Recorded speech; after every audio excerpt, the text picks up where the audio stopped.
Welcome to Rex institute Bhopal. ये एस में कुछ चीज़ें बता रहा हूँ। देखिए, ये हमारे पास एक एस है और इसमें किस तरह से क्या करना है वो मैं आपको चीज़ें बता रहा हूँ।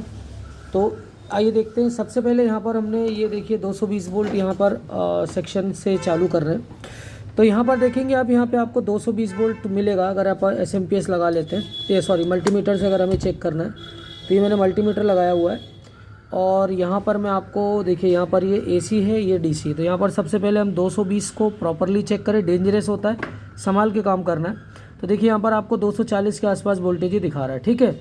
इसके बाद अगर आप आगे देखेंगे तो ये देखिए आप इस तरह से फिर सेक्शंस में आप अगर आगे जाएंगे, थोड़ा ऊपर लो, सेक्शंस में अगर आप ऊपर आगे जाएंगे तो क्या चीज़ें होंगी वो मैं दिखाता हूँ। यहाँ पर देखिए 4 डायोड लगे हुए हैं, ठीक है। इन डायोडों में क्या होगा, ये 220 वोल्ट ये फ्यूज़ और एनटीसी से होता हुआ यहाँ पर ये 220 वोल्ट पहुँचेगा और ये एसी वोल्टेज को डीसी करेगा। डीसी कैपेसिटर के बाद यहाँ पर आपको कैपेसिटर पर 150 वोल्ट डीसी मिलेंगे। इसके बाद यहाँ पर ट्रांजिस्टर लगे होते हैं जो एसएम ट्रांसफार्मर पे क्या करते हैं, काम करते हैं। तो एसएम ट्रांसफार्मर पर फिर एसी पल्सेस जाती हैं। फिर एसएम ट्रांसफार्मर यहाँ पर जो एसी पल्सेस आ रही है उसको 12-5-3 में कन्वर्ट करता है। फिर आप आउटपुट में देख रहे होंगे 3 ट्रांजिस्टर लगे हैं जो 2 डायोड को मिलाकर बनाए गए हैं, जो 12, 5 और 3 को क्या करते हैं, डीसी में कन्वर्ट करते हैं। और डीसी में कन्वर्ट करने के बाद एक कॉइलें दिख रही हैं और फिर ये आउटपुट में क्या हो जाता है, वोल्टेज ट्रिगर करने के बाद चालू हो जाता है। जब आप इसको इस तरह से लगाते हैं तो आपको स्टैंड बाई वोल्टेज, इसके अलावा पावर स्विच ऑन, इस पर आपको वोल्टेज क्या होंगे, आते हुए दिखेंगे। ये सेक्शन क्या हो जाता है, बिना ट्रिगर दिए ही चालू होता है। तो इसको आप अगर चेक करेंगे, अगर ये एस ओके, तो यहाँ पर देखिए आपको कितना वोल्टेज आना चाहिए, ये वोल्टेज आपको क्या होना चाहिए, यहाँ पर मिलना चाहिए। तो यहाँ पर हमें कितना मिलेगा, ये डीसी पर हमने इसको 20 पे रख लिया है, तो 20 पे रखो। तो डीसी 20 पर आप देख रहे होंगे 5 वोल्ट दिखा रहा है, ये आपको ग्रीन वायर पे आएगा। इसके अलावा जो इसका स्टैंड बाई वोल्टेज है, तो स्टैंड बाई के लिए आप यहाँ पर देखेंगे तो स्टैंड बाई भी मैं दिखा देता हूँ आपको। तो स्टैंड बाई को भी हम यहाँ पर ग्राउंड कर लेते हैं। इस तरह से हमने इसको ग्राउंड पे रखा है।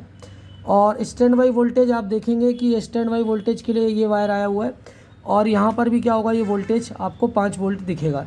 तो इस तरह से आपको ये 2 वोल्टेज ज़रूर दिखेंगे। और ये 2 वोल्टेज पावर और स्टैंड बाई वोल्टेज हैं। आप ये अगर इसका कंप्लीट वीडियो चाहते हैं, इसका कंप्लीट सर्किट चाहते हैं, तो वो वीडियोस भी हम प्रोवाइड कराते हैं।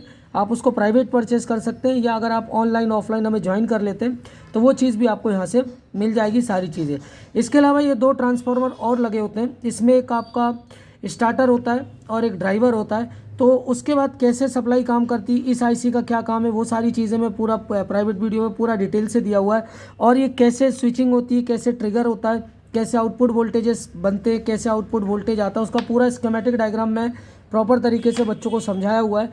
तो आप ऑनलाइन ऑफलाइन हमें ज्वाइन करके ये चीज़ कर सकते हैं। दूसरी चीज़, अब आउटपुट पे आपको आप अगर मैं पीछे आपको दिखाऊंगा इसको, तो ये कुछ इस तरह से क्या होगा, इसका पूरा सप्लाई मिलेगी आपको। देखिए यहाँ पर जैसे कैपेसिटर अभी क्या होगा, चार्ज होगा। तो इसको हम देखेंगे, अगर चेक करेंगे तो मैं इसको 6 वोल्ट 600 पे रख रहा हूँ और इन कैपेसिटरों पर आपको क्या होगा, वोल्टेज दिखेगा। तो ये चार्ज हो जाता है, तो देखिए अभी ये डिस्चार्ज हो चुका है।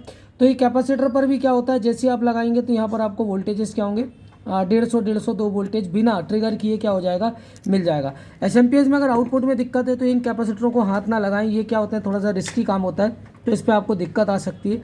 तो ये चीज़ आपको ध्यान रखना है कि कभी भी काम करें जो, तो एसी पर काम है तो एसी पर हमेशा सावधानी से काम करना है। और एसी मतलब हाई वोल्टेज है और ये 220 वोल्ट डायरेक्ट होता है, तो हमेशा थोड़ा सा सावधानी बंद करना है। तो हमेशा इस पर सावधानी रखना है ताकि दिक्कतें ना आए। थोड़ा सा रिस्की काम होता है इसका। हम लोग तो खैर इसी पे काम करते हैं तो उतना हमको आइडिया होता है, तो हम उस तरह से हाथ को कहाँ रखना है कहाँ नहीं रखना वो हमें थोड़ा सा पता होता है। तो आप नए होते हैं तो इस चीज़ों को हमेशा पावर सप्लाई पे हमेशा ध्यान से काम करें। तो पावर सप्लाई पे हमेशा ही ध्यान से काम करना है। और पावर सप्लाई बहुत डेंजरस होती है, तो इस पे हमेशा प्रिकॉशन लेके सावधानी से काम करना चाहिए ताकि आपको किसी भी प्रकार की कोई दिक्कत ना रहे। तो ये आपको इस तरह से पूरी चीज़ें इसमें आपको चेक करना प्रॉपर तरीके से कैसे आता है, कैसे कैपेसिटी। अच्छा ही निकल गया, बंद कर दिया, ये चालू 1 मिनट,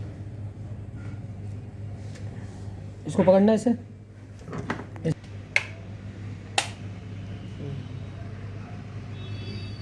ये देखिए 170 और यहाँ पर भी आपको दिख रहा होगा 170। ये इस तरह से सर्किट पे चलता हुआ डायोड से होता हुआ, डायोड ने से एसी से कायम बदला है, डीसी में बदला है। तो ये डीसी की लाइन आप देख पा रहे होंगे, ये डीसी की लाइन प्रॉपर इस पे आके मिल रही है और यहाँ पर आपको पूरा क्या मिलेगा, एसी वोल्ट मिलेगा। तो इसको चेक करने से पहले प्रॉपर नॉलेज हो तभी आप हाथ डालें, अदरवाइज ये वेरी डेंजरस है, ये दिक्कत कर सकता है। तो इससे हमेशा सावधानी आपको बरतना है। इसके बाद आउटपुट में कैसे क्या होता है, सारी चीज़ों का पूरा प्राइवेट वीडियो हम लोग प्रॉपर बनाते हैं ताकि किसी भी तरह की आपको कोई दिक्कत इसमें ना रहे। इस तरह के वीडियोज़ के लिए आप हमें सब्सक्राइब कर सकते हैं, प्राइवेट वीडियोज़ को भी परचेज़ कर सकते हैं। तो इसके अलावा आप सीखिए उसी से, जिसको काम नहीं आता उससे आप सीखेंगे, दिक्कत आएगी। हम लोगों ने इस पर प्रैक्टिकली सारा काम किया हुआ होता है, तो इस वजह से क्या होता है हम इस चीज़ को करा पाते हैं। Thanks for the watching.